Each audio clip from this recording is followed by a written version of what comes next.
Sadeke rero imeze nk'inzoka ishaka kwizigira ku gisabo cya African Union no muri amburera ya Loni bitagikunze cyangwa iraturenga kugira ngo bikunde kuri politike n'impamvu zayizanye nta kintu kibereyemo urumva barimo gushaka amaboko kandi uru rwandiko runajyanye n'u Rwanda rwandikiye Loni mu minsi ishize rwihaniza Loni urumva biragaragara ko rero Sadeke yabonye ikubita M23 iri muri amburera ya casque bleu y'ibigofero by'ubururu. Sadeke ihetse mu bitugu FDLR ihetse mu bitugu abarundi batari no muri Sadeke.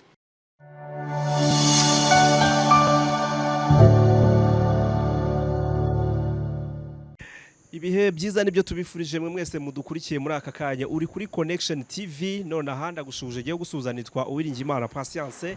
Kuri screen yawe urahabona umusesenguzi David Marshal tugiye kuganira ku ngingo zitandukanye. Tukinjira mu kiganiro reka mbwira abantu yuko hari yellow paper, ndayita yellow paper ko n'ubundi n'urupapuro rw'umuhondo rwanditswe na Repubulika y'u Rwanda cyangwa se guverinoma y'u Rwanda bandikiye komisiyo y'umuryango wa Afrika yunze ubumwe.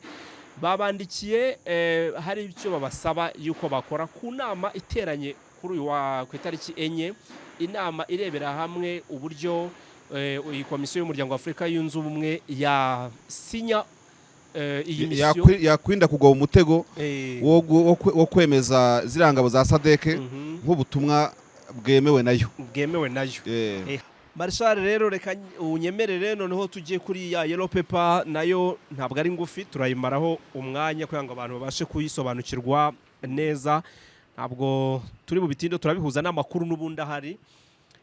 Ni yellow paper yanditswe ku itariki 3 z'ukwezi kwa 3 uruno mwaka turimo yandikirwa His Excellency Musa Faki Mahama uyu niwe uyoboye komisiyo y'umuryango wa Afrika yunze ubumwe ya Addis Ababa nyine. Ndumva ukuntu tubigenza niba turi bugende ikika ku kindi kuko ni ndende ntabwo ari ngufi ku kindi ntacyo twirukansa gusa twihuta kugira ngo tufashe kumva abantu kumva ikirimo hanyuma tukaza kureba ko ari cyo twayivugaho tumaze kuyumva uko imeze cyane ko ari igihe twagira amahirwe tugasanga ubwayo nk'uko tubyizeye irasobanutse ntibibe bikitugoye. Ngiye kuyicamo nirukanka rero icamo wirukanka unyinyuremo soma paragraph imwe wenda ugerageza gusobanura mu Kinyarwanda nanjye nzajya nkwakira ku yindi nubwo Icyongereza kingora ariko ntago cyananira. Yes, the government of Rwanda has learned about the planned virtual meeting iteganyijwe ku itariki 4 ubwo ni uyu munsi n'ubundi bwiyo nama wasanga iri kuba cyangwa se yabaye wenda uzajya soma ngerageza gusobanura mu Cyongereza gishye cyane ngo guverinoma y'u Rwanda yamaze kumenya inama yateganyijwe kuba ku itariki 4 z'ukwa 3 2024 hakoreshejwe uburyo bwa video conference. It's the meeting of the Peace and Security Council of the African Union to consider the situation in Eastern DRC. Iyo nama iteganyijwe ku itariki 4 ikaba ari izateranywa izayoborwa cyangwa se iteranijwe n'akanama gashinzwe umutekano ka Afrika yunze ubumwe ku cyicaro cy'umuryango wa Afrika yunze ubumwe mu buryo bwo kurebera hamwe ikibazo cy'umutekano muri Repubulika ya Demokarasi ya Kongo mu Burasirazuba and the deployment of the SADC mission in the DRC. Ndetse iyo nama ikanarebera hamwe ibijyanye n'iyoherezwa ry'ingabo za Sadeke mu Burasirazuba bwa Kongo ubwo butumwa bwitswe Sami DRC. The government of Rwanda also learned with the great concern that one of the objectives of the meeting is to endorse the deployment of Sami DRC. Impungenge z'u Rwanda rero zikaba zishingiye yuko iyo nama igamije kwemeza mu buryo bw'amategeko iyoherezwa ry'ingabo za SADC muri Repubulika ya Demokarasi ya Kongo and assess possible support that African Union and other strategic partners could extend to Sami DRC. Iyo nama ngo ikaba kandi mu biteye impungenge u Rwanda hakaba harimo yuko mu myanzuro yafatirwamo haba harimo no gutera inkunga iyo deployment no kwishakira abafatanya bikorwa batandukanye ndetse no kwagura inshingano z'uwo mutwe wa Sami DRC. Ibyo nibyo biteye impungenge u Rwanda tubonyemo yuko harimo ko ubundi ubwo butumwa busanzwe bwa Sadeke gusa none ariko burimo gushaka amaboko kuri Union Africaine kugira ngo ibushyigikire bube butumwa buri mu mutaka wayo ariko kandi no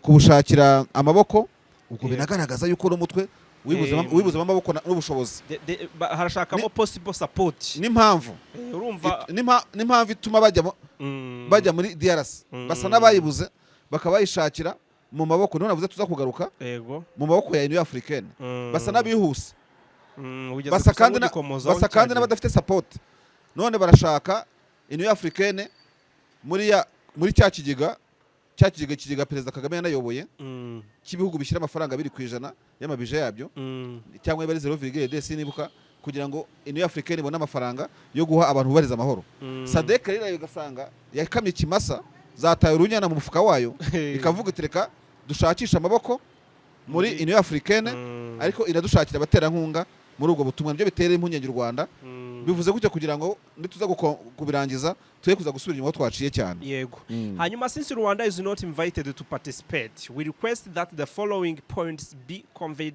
to the session. U Rwanda rero ngo hamwe nuko ngo rutatumiwe rukaba rufite ibyo gwisabira rusaba kubijyanye n'iyo nama yego reference to the statement by the chairperson of the African Union Commission dated 21st February 2014 and my letter dated 12th February 2024 addressed to the President of the United Nations Security Council. Yego rero nyine ngo hashingiwe ku nyandiko yandikiwe hashingiwe kuri statement y'uyu muntu yanditswe na chairperson umuyobozi mukuru wa African Union yego yo ku itariki 21 z'ukwa kabiri uno mwaka ndetse no ku rwandiko rwa Ministre Biruta w'ububanyi n'amahanga w'u Rwanda wo ku itariki 12 z'ukwezi kwa kabiri uno mwaka hashingiwe nyine kuri izo statement yaba u Rwanda rwa Ministre Biruta ndetse na statement ya chairperson wa African Union. Yego hanyuma the government of Rwanda calls on the African Union to consider the threat to Rwanda and the wider region of the Samir DRC deployment. U Rwanda rero rukahamagarira umuryango wa Afrika yunze ubumwe kureba ku buryo ki u Rwanda rutewe icyugazi urumva n'izi ngabo za SADC ziri muri Repubulika ya Demokarasi ya Kongo ndetse icyo cyugazi kikaba kitari ku Rwanda gusa kikaba kiri no ku karere kose muri rusange. Samir DRC is fighting alongside FRDC Red Coalition which includes the FDLR genocide forces, ethnic driven local armed groups allied to FDLR under the umbrella of Wazalendo and the Burundian armed force under a bilateral arrangement. Hano rero u Rwanda kwa guverinoma y'u Rwanda rukomeza ruvuga yuko uyu mutwe wa SADC uri muri Repubulika ya Demokarasi ya Kongo ngo uri mu itsinda rimwe riyobowe n'ingabo za Repubulika ya Demokarasi ya Kongo. Iryo tsinda rikaba ririmo FDLR basize bakoze jenoside mu Rwanda kandi n'indi mitwe y'udutsiko dushingiye ku moko twishyize hamwe na FDLR dufite izina rya Wazalendo. Aba bakaba bashyigikiwe n'ingabo z'u Burundi ariko zo ziri mu buryo bw'ubufatanye hagati ya Repubulika ya Demokarasi ya Kongo n'u Burundi bwo butari muri SADC. Yes, as well as European machineries and the private military security companies including one associated with the farmer Blackwater as reported by the United Nations group of experts on DRC in December 2023. Mu barwana na rero ni SADC ngo harimo nayi group uvuze haruguru Blackwater nkuko byatangajwe n'aba expert cyangwa se impuguke za Loni kuri DRC mu mpera z'umwaka ushize mu kwa 12. Samir DRC as an offensive force in coalition with these elements cannot substitute for a political process that has been blocked by the government of DRC. Therefore, the African Union is urged to not authorize or fund Samir DRC. Hano simumvise neza wamfasha? At Samir DRC as an offensive force kuko ubu butumwa bwa SADC bw'izingabo bufite mission yo kwataka ku Rwanda atari ukurinda kandi bigakorerwa muri coalition mu ihuriro rya ziriya element twavuze harugurukanye so biyemeje kuburizamo igisubizo cya politike nk'uko umuryango wa Afrika yunze ubumwe usabwa kubikora mu guha amafaranga cyangwa se gufasha ino Sami DRC nyine. Bakavuga bati the African Union is urged not to authorize or fund Sami DRC. Aha, tuhagende neza. Ngo therefore the African Union is urged to not authorize a fund, kubera nyine SADC yemeje kurwana mu mujyo udakemura ikibazo mu buryo bwa politike nkuko Repubulika ya Demokarasi ya Kongo yabihisemo nayo. U Rwanda rukaba rusaba ko African Union isabwa ihatirwa kudatanga uburenganzira bw'uko uyu mutwe wa SADC ubona amafaranga awuturutsemo. Urakoze cyane. The current crisis is in the Eastern Democratic Republic of Congo can be traced back 30 years ago when in July 1994 the defeated Rwandan genocidal government and forces that included the notorious Interahamwe militia fled to the Zaire. U Rwanda rusa n'ukomeza gusobanura ishingiro ry'iki kibazo, aho ruvuga yuko kimaze imyaka itari hasi ya 30 ishize guhera muri kwa karindwi 1994 igihe abakoze jenoside mu Rwanda yakorewe abatutsi birukanwaga n'ingabo zabo biganjemo Interahamwe ndetse zahungiye muri Zaire icyo gihe. Yego. Instead of disarming the defeated genocidal forces, the Zairean government supported by foreign actors helped them to reorganize, and they are now known as the Democratic Forces for the Liberation of Rwanda, FDLR. U Rwanda rero rukakomeza ruvuga ruti aho kugira ngo icyo gihugu cya Zaire cyambure intwaro iryo tsinda ryari maze gutsindwa ryase rikoze jenoside mu Rwanda, guverinoma ya Zaire y'icyo gihe yahisemo ifatanyije n'abandi bafatanya ibikorwa bayo wo ku rwego mpuzamahanga bahisemo gufasha FDLR kongera kwiyoruganiza. The FDLR genocidal militia has become a permanent threat to Rwanda and has exported genocide ideology to the DRC. FDLR rero ikaba yarahindutse umutwe witesha mutwe ku gihugu cy'u Rwanda, ndetse icyo gihe ideology yawo ya jenoside mu Rwanda ukaba warayijyanye no mu burasirazuba bwa Repubulika ya Demokarasi ya Kongo guhera icyo gihe. This led to the persecution and displacement of hundreds of thousands of members of the Congolese Tutsi community who then fled to Rwanda and other countries in the region. Iyo ngengabitekerezo FDLR yajyanye mu burasirazuba bwa Kongo kandi yatumye habaho guta ibyabo kw'ibihumbi n'ibihumbi by'abakongomani bo mu bwoko bw'abatutsi, bamwe bahungira mu Rwanda abandi bajya mu bihugu bitandukanye byo mu karere. In 2013, the SADC Red Force Intervention Brigade, FIB, established to fight illegal armed group in EDRC, selectively decided to fight the M23 and refused to tackle the FDLR and Allied Democratic Forces. Full stop there.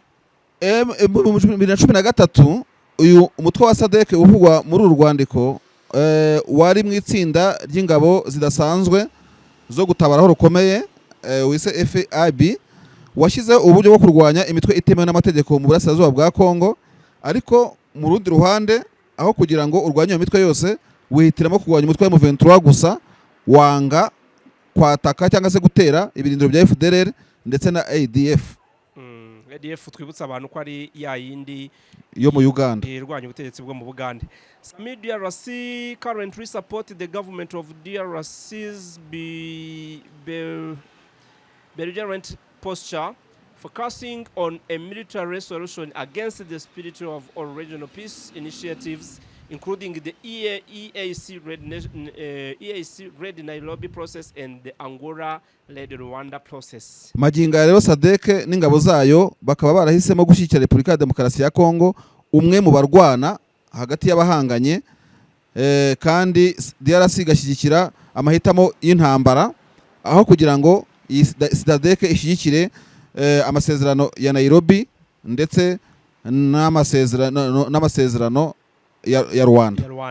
twibutsa abantu yuko iki turi gusoma ni yellow paper yanditswe na guverinoma y'u Rwanda yohererezwa komisiyo y'umuryango w'ubumwe bwa Afurika bishingiye ku nama iteranye ubu ngubu ku wa kane nyine nibwo yateranye ku itariki enye ku itariki enye uku rwandiko rwakaba rwanditswe ku itariki 3 yego umunsi umwe mbere yuko iyo nama iterana twakomeza dukomeze. The EAC East African Community has deployed the East African Community Regional Force to address the conflict in EDRC in the framework of the Nairobi process. This led to a ceasefire from March to September 2023. But not carrying out on offensive mandate of unilaterally expelled it. Mu bigaragara ngo EAC nayo ngo yari iherutse kohereza ingabo muri EAC muri ubu buryo bwo kubahiriza amasezerano ya Nairobi. Ngibyo kandi byatumye haba agahenge kahere mu kwezi kwa 3 kugeza mu kwa 9 ku mwaka ushize 2023.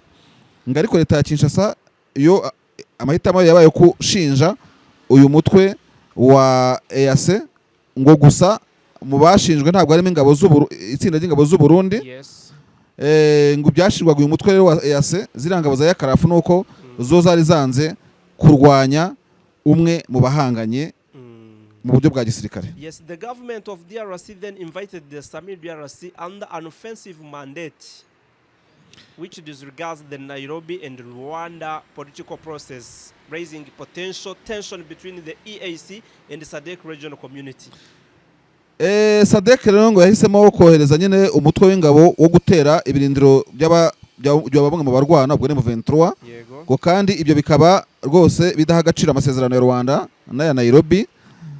Bikaba rero ngo byarazamuye impagarara hagati y'umutwe wa EAC na SADC n'umuryango n'indi miryango itandukanye yo mu karere. Yes. Hanyuma, the government of Rwanda wishes to inform the African Union Commission that in addition to the FDLR, whose objective is to overthrow the government of Rwanda and finish the genocide they started in 1994. U Rwanda rero guverinoma y'u Rwanda rero ngo ishimiye kumenyesha umuryango wa Afurika yunze ubumwe ko byongeye FDLR intego yayo ifite ari yo guhirika ubutegetsi bw'u Rwanda no gusoza genocide yasize ikoze 94. Both the presidents of DRC and Burundi have publicly stated their intention to support regime change in Rwanda. Ego kandi ya FDLR ikaba yaratewe inkunga mu buryo ku mugaragaro n'ubutegetsi n'amagambo ashyizwe hanze n'ubutegetsi n'abaperezida wa Repubulika ya Demokarasi ya Kongo ndetse no Burundi kubijyanye no guhindura ubutegetsi bwo mu Rwanda. The government of Rwanda takes these threats very seriously. Ubuyobozi bw'u Rwanda, guverinoma y'u Rwanda ikaba yarafashe ibyo bikangisho mu buryo buremereye. Yahaye uburemere ibyo bikangisho bari twavuze haruguru. Ibyo byavuzwe na president w'u Burundi ndetse na president wa Kongo. Considering past and current armed threats by the parties involved, especially those that DRC and Burundi host on their territories, and their collaboration with the FDLR and its splinter group. Hashingiwe rero kuko bimeze uyu munsi no kuba hari udutsiko dushyigikiwe n'izi leta ku butaka bw'ibyo bihugu bigamije guhirika ubutegetsi bw'u Rwanda mu bufatanye na FDLR n'andi matsinda. Komereza aho ngaho ngero hasome hari ukuntu bincitse byo nari nsoma birancitse uga paragraphe gakomeza ukarebe neza. Ego ngo hashingiwe ngo guverinoma y'u Rwanda rero twari twabivuze ibyo ngibyo ifata ibingibi nk'ibintu nk'ikibazo gikomeye ngo considering the past and current hashingiwe ku byagiye bikangisha u Rwanda mu gihe cyashize n'ibiriho ubu ngubu by'umwihariko Repubulika ya Demokarasi ya Kongo n'u Burundi bicumbikiye ku butaka bwabyo imitwe igamije guhirika ubutegetsi bw'u Rwanda mu bufatanye na FDLR n'andi matsinda. National Council for Renewal and Democracy / Forces for National Liberation in the bracket bashyizemo CNRD FLN respectively. Ibyo ni ryatsinda nyine ryateraga muri za Nyungwe. Ubwo ni examples ubwo niho bavuzemo past n'ibiriho ubu. In the current context of the prevalence of hate speech and persecution speech headed by the government of DRC with the support of FDLR. Ibi kandi ngo bigashimangirwa no kuba imvugo zibubi rwango ziteye inkunga n'ubutegetsi bwa Repubulika ya Demokarasi ya Kongo zikomeje kuzamuka. And the Burundian forces, the government of Rwanda, notes a risk of further escalation of the conflict in the DRC and increase the tensions in the region. Ibi rero byose hanashingiwe kandi ku nkunga igihugu cy'u Burundi n'ingabo zabyo bahereza FDLR. Guverinoma y'u Rwanda ishishikajwe no kwerekana ko mu karere guverinoma y'u Rwanda iremeza ko ibi bifite ingaruka mbi ku kuba umwuka mubi ukomeje kuba muri Burasirazuba bwa Kongo kandi ko bikomeza kongera icyo cyuka cy'intambara mu karere. The government of Rwanda wishes to record that the conflict has persisted in DRC because the international community has deliberately ignored the root causes. Akanako tukongereho avuga ko impamvu nyamukuru ituma biri gufata indi ntera byakomeje kuresista cyangwa se bidashira nuko imiryango mpuzamahanga isa nkaho yirengagije isoko muzi iki kibazo, which include support to and preservation of Rwandan genocidal forces in DRC, refusal of the government of DRC to address genuine grievances of the Congolese Tutsi, and the refusal to repatriate hundreds of thousands of Congolese refugees scattered in the region. Ibirongo byongeraho kuba Repubulika ya Demokarasi ya Kongo yarahakanye yivuye inyuma gukemura ibibazo shingiro by'iki kibazo kiri muri Burasirazuba bwa Kongo. Repubulika ya Demokarasi ya Kongo kandi ngikaba ikomeje guhakana no kwirengagiza imibabaro abaturage bayo ubwo bw'abatutsi babamo aho bahungiye no kwanga kubacyura kugeza ubwo u Rwanda rufite abagera ku bihumbi 100. Bamwe muri abo ngabo bakaba baba mu Rwanda babaye mu Rwanda imyaka 30, abandi mu 15 nkomeje bo bakaba bamaze amezi 5 ashize barahageze mu mezi 5 ashize mu 15 yego bahunze ironda koko by'amoko bivuga muri Burasirazuba bwa Kongo. Tugana ku musozo, the government of Rwanda wishes to bring to the attention of the African Union Commission that the intention to compel the African Union to support the Samir DRC deployment can only exacerbate the conflict. Guverinoma y'u Rwanda ikaba ihamagarira umuryango wa Afurika yunze ubumwe kwitondera cyane igitekerezo cyo guha ubufasha uyu mutwe wa SADC ndetse n'ingabo zawo kuko ngo bishobora gutuma akaga kagwirira aka karere. And supported by the African Union to Samir DRC would also imply supporting the government of DRC's offensive posture and would undermine the peaceful settlement of the decades-long crisis in DRC. Umuryango wa Afurika yunze ubumwe rero inkunga yose uzatera uyu mutwe wa SADC ukaba uzaba wo kuburizamo izindi nzira zose zatekerejweho mu buryo bwo kugarura amahoro muri Repubulika ya Demokarasi ya Kongo ibinyecumi bitandukanye iki kibazo kimaze. The government of Rwanda would like to request the chairperson of the African Union Commission to use his good offices to encourage the government of DRC to pursue a peaceful solution within the Nairobi and Rwanda process. Guverinoma y'u Rwanda rero ikaba yishimiye gusaba umukuru wa African Union gukoresha ubushobozi afite mu nshingano ze zo guhuza ahari amakimbirane kukangurira Repubulika ya Demokarasi ya Kongo gukurikiza inzira y'amahoro mu gukemura ikibazo hagendeye ku masezerano ya Rwanda ndetse na Nairobi. Page ya nyuma, to this end the government of Rwanda encourages members of the Peace Security Council to conduct a field visit to the Great Lakes region to witness the reality on the ground and gain real insight into the ongoing conflict. Repubulika y'u Rwanda rero mu gusoza urwandiko iragira iti duhamagariye abagize akanama k'umuryango wa Afurika gashinzwe amahoro kusura aka karere k'ibiyaga bigari bakirebera ubwabo uko ibintu bimeze amaso ku maso no kureba uko ikibazo kimeze nyine aho kigeze no kureba aho intera n'amakimbirane amaze gufata. The government of Rwanda wishes to reiterate its readiness to play its role in supporting a peaceful resolution of the conflict in the EDRC. Guverinoma y'u Rwanda rero ikaba isezeranya yuko yiteguye gukora ibishoboka byose mu buryo bushyigikira amahoro ndetse n'imyanzuro ajyanye nayo mu makimbirane abera mu burasirazuba bwa Kongo. Ku musozo ati please accept your excellence the assurances of my highest consideration, Vincent Biruta, Minister. Yamenyesheje umuryango wa Afurika yunze ubumwe akanama k'umuryango wa Afurika yunze amahoro gashinzwe ubanye n'amahanga amahoro n'umutekano kari Addis Ababa, ina amenyesha abagize ako kanama ka mahoro ka Afurika yunze ubumwe ndetse anamenyesha umunyamabanga wa Afurika y'Iburasirazuba Arusha. Voilà. Katamenyesheje so wantuza wa SADC.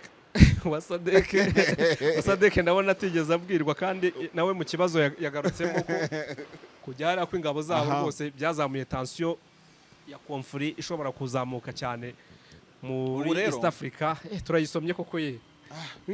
Esha ubizicyuya. Ntabwo biba byoroshye mugabo.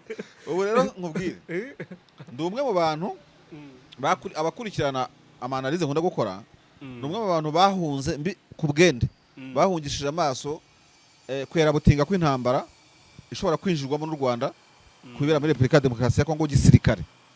Ariko uru Rwandiko rwanditswe n'ugata rwa Minadef rukaba rwa Minafete rurimo rwose imirindi y'intambara. Reka byanze bikunze kuko harimo ko African Union ihisemo kwandosinga cyangwa gushyigikira SADC. SADC n'amatsinda bari kumwe. Urumva turaza kujya muri detail mu kanya. U Rwanda nta kindi rwahitamo ari ukwinjira muri no ntambara byanze bikunze. African Union iramutse ishatse gutera inkunga ino SADC. Ubwo kandi wibuke neza ko African Union n'umufatanya bikorwa w'u Rwanda ndetse yufuza African Union n'u Rwanda rurimo kuko ni member wa African Union. Ukabona ko rero aya mahitamo nibyo navuze ngo sinagira fair yaba ari amahitamo yo guteza akaga gakomeye nkuko u Rwanda rwagiye bigaragaza muri aka karere. Kandi sintekereza ko u Rwanda ruvuga gutya rutaramaze kwitegura igisa n'intambara yaba ifite mu kwaha kwayo ikintu cyo guhindura ubutegetsi bw'u Rwanda nkuko rwabigarutseho. Abandi bakabona kari umutekano muri Kongo icyo ni kimwe, ariko ushyizemo iyi support y'ingabo z'u Burundi ziha CNRD na FRN ku butaka bwabo, ukabona ko u Burundi bwagiye kwiyunga kuri SADC butari muri SADC.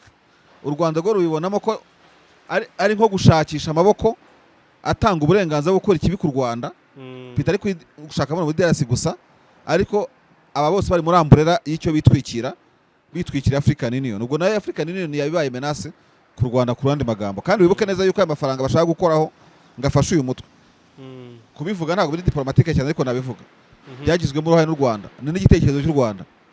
Contribution yari amafaranga rwose byatangiye mu bihe Perezida Paul Kagame yarayoboye African Union hafi aho ngaho. None aya mafaranga iyo initiative yashimwaga na Afrika yose ibaye yo gufasha abantu barimo na FDLR. Ni paradoxe iri aho ngaho, ni ikintu gicuritse. Uru Rwandiko nkaba ntekereza ko n'iyi nama ukuyemo nuko guterana kwayo tutarimo kubona statement kugeza ubu turi muri studio.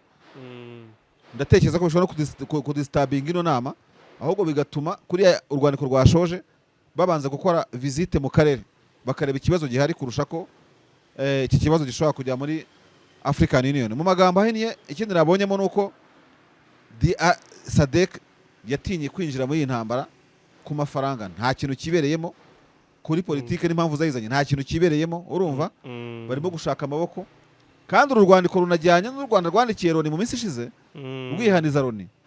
Urumva biragaragara ko rero SADC yabonye ikubita M23 iri muri amburera ya casque bleu y'ibigofero by'ubururu muri ya myaka ya 2000 na kangahe, ikaba no yaraje n'ingofero zayo bwite n'ikashi zayo bwite, ikaba irimo ireba igasanga urugamba ntabwo yazaruvamo. Ariko mu yandi magambo ncomeka makandi kantu, iki kijisho cy'u Rwanda kiranereka SADC ko bashobora guhangana gute subwo gisirikare.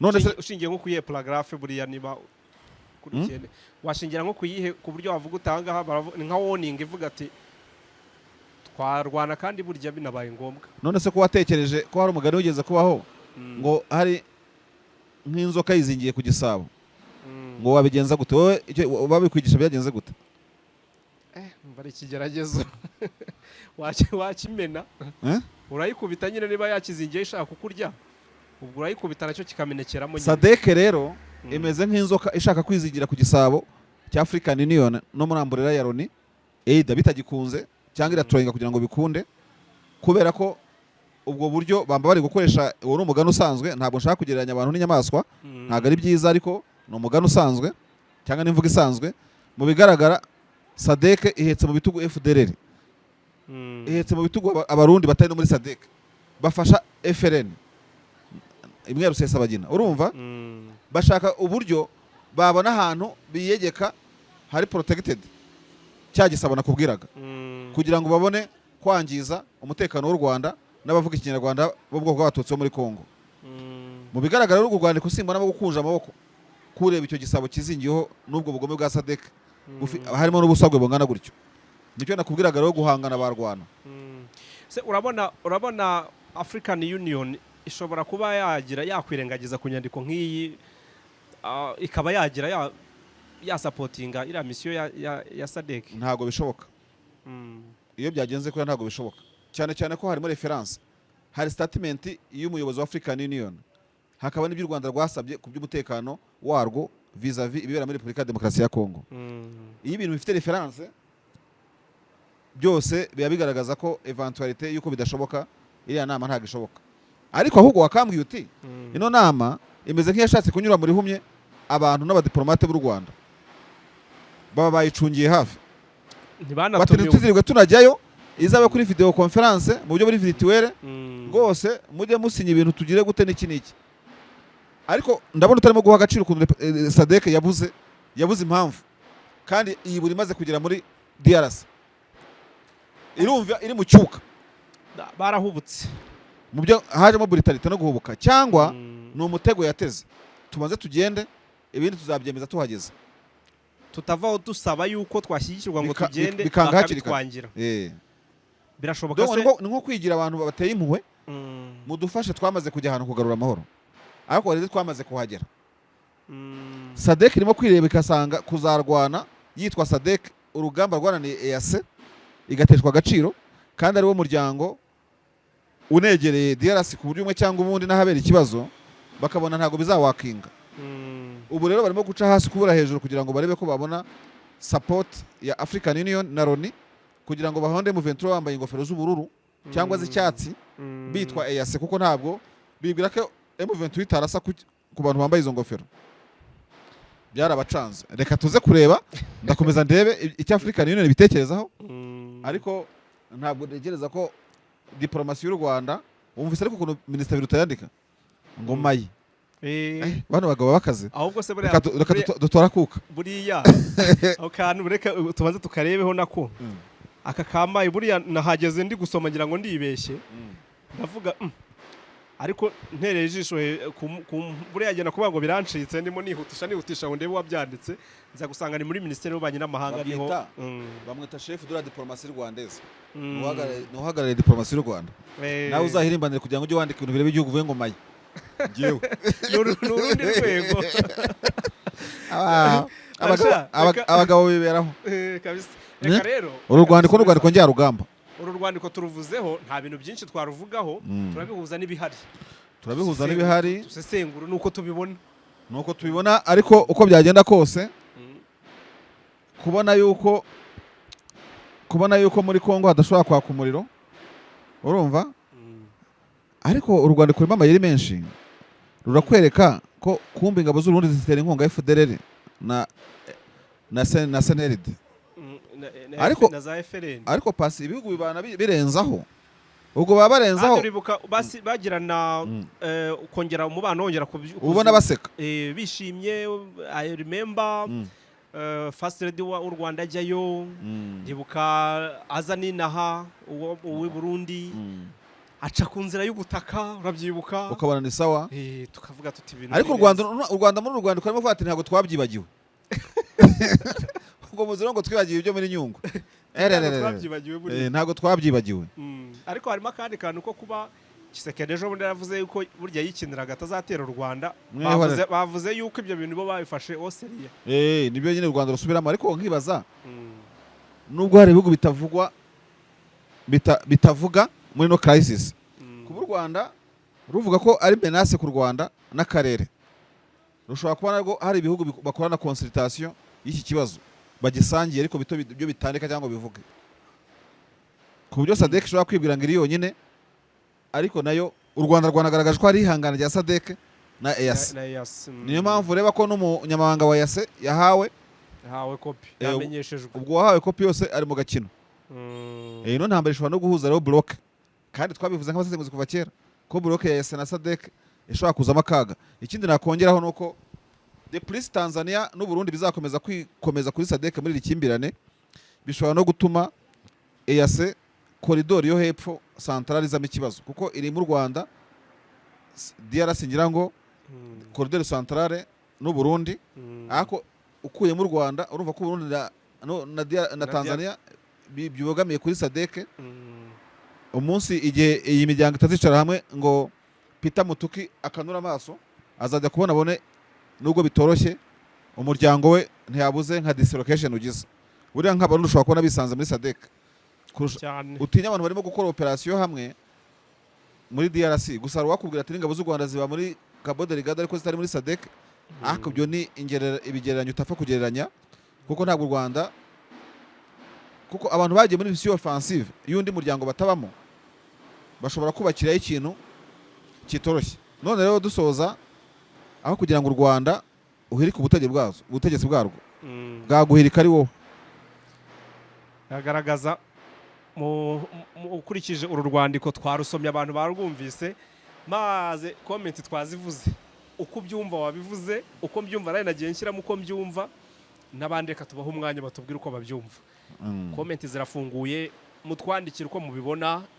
Nshimiye Marshal cyane. Marshal, ndagushimiye cyane, uratuganirije kandi no gutaha uzagaruke. Nta kibazo, ubwo gahunda nyine ni ntugasaza, igihe muzadukenera turahari. Ni ukuri kose. Murakoze cyane rero mwese mwabanye natwe muri iki kiganiro twagize. Reka mbifurize kugira ibihe byiza, ariko kandi niba utarakanda kuri subscribe bikore, kuko tugufitiye byinshi tuguteganyiriza.